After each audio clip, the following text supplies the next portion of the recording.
5월 8일 월요일 묵상하게 될 말씀 본문은 민수기 24장 10절에서 25절입니다. 발람이 세 번씩이나 발락이 요구했던 저주를 내리지 않고 점점 더 크고 광범위한 축복을 선언하자 발락은 발람이 자신과 처음부터 맺었던 언약을 깨뜨렸다고 생각합니다.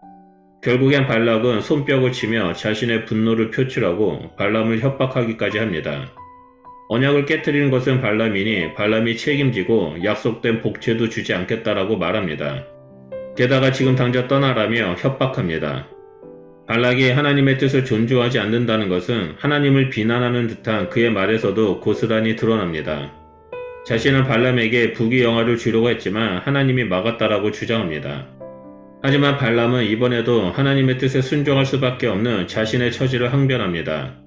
또한 자신은 하나님이 허락하신 것만을 말할 수 있다고 처음부터 말했음을 다시 상기시켜줍니다. 이제 발람은 고향으로 돌아가려 합니다. 발락은 발람을 통해 모압이 이스라엘을 지배하고 자신의 뜻대로 모압을 번성케 하고 싶었지만 불가능한 일이 되어버렸습니다. 그런데 헤어짐을 준비하고 있는 발락을 향해 발람은 남겨진 또 다른 예언의 말씀을 전달하려고 합니다. 이것은 모압 왕의 입장에서 보면 미래에 일어날 재난에 대한 경고이며 이스라엘의 입장에서 보면 하나님의 크고 놀라운 계획을 보여주는 것입니다. 발람은 모압에 와서 총 4차례 예언을 했습니다. 이 중 3차례는 이스라엘을 대상으로 마지막 하나는 모압을 향한 예언입니다.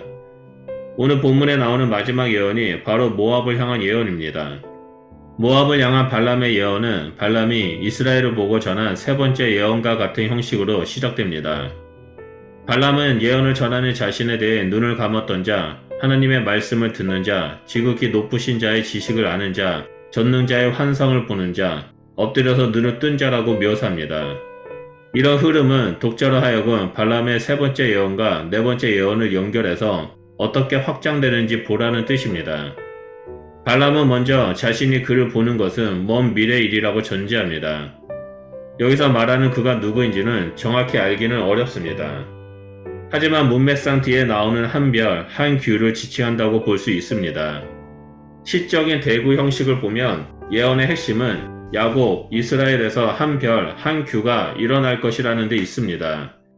별이 항상 왕을 의미하지 않지만 대구를 이루는 규가 왕권을 상징하는 것이 명백하기 때문에 여기서도 별도 왕권을 의미한다고 보아야 합니다.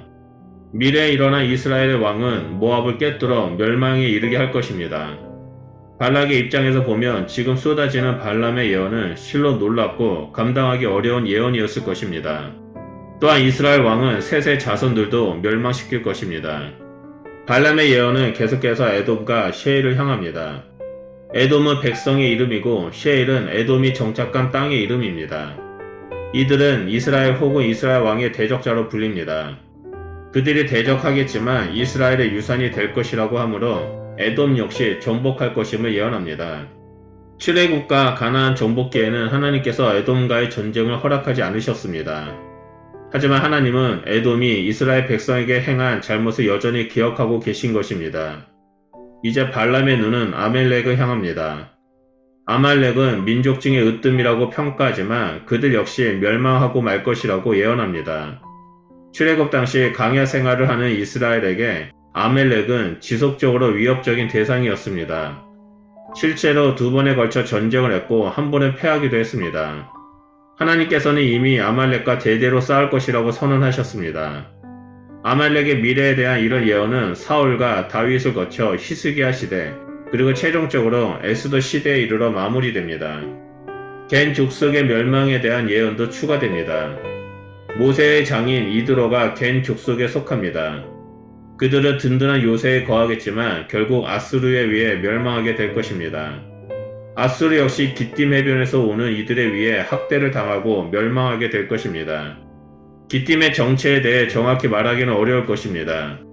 일반적으로 기띔은 서쪽의 섬나라와 관련됩니다. 그래서 본문에서도 기띔의 해변에서 배들이 온다라고 표현합니다. 함께 멸망한 에멜은 당시 유목민 중 하나일 가능성이 있습니다. 그러나 결국에 그도 멸망할 것입니다. 겐 족속은 아수르에게, 아수르는 기띔 해변의 세력에게 멸망할 것인데 그들을 멸망시킨 새로운 세력 역시 멸망하고 말 것입니다.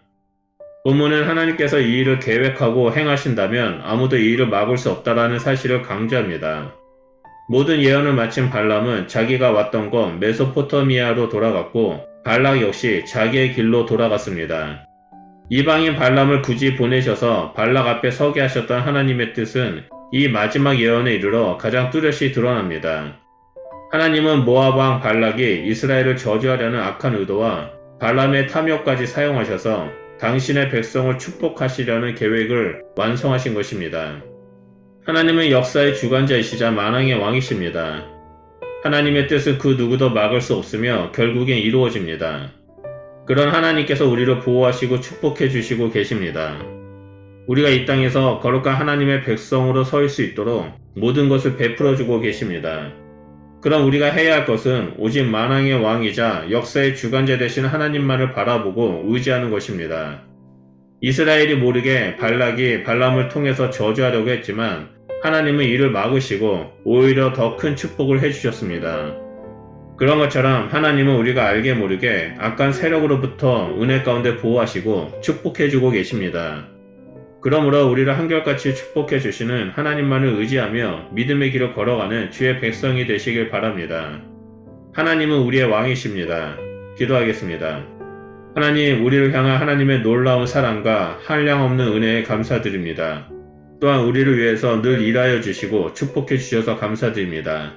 우리가 이 땅에서 우리 앞에 놓여있는 대적을 두려워하는 것이 아니라 우리와 동행하는 하나님을 바라보며 끝까지 믿음의 길을 걸어가겠사오니 하나님, 우리의 발걸음이 힘이 되어주시고 영원한 본향을 향해 나아갈 수 있도록 인도하여 주시옵소서. 그래서 늘 주님만을 의지하며 나아갈 때 하나님의 영광이 우리의 삶 가운데 충만하게 임하는 일들이 일어날 수 있도록 함께하여 주시옵소서. 우리와 함께 해주심을 감사드리며 예수 그리스도 이름으로 기도드립니다. 아멘.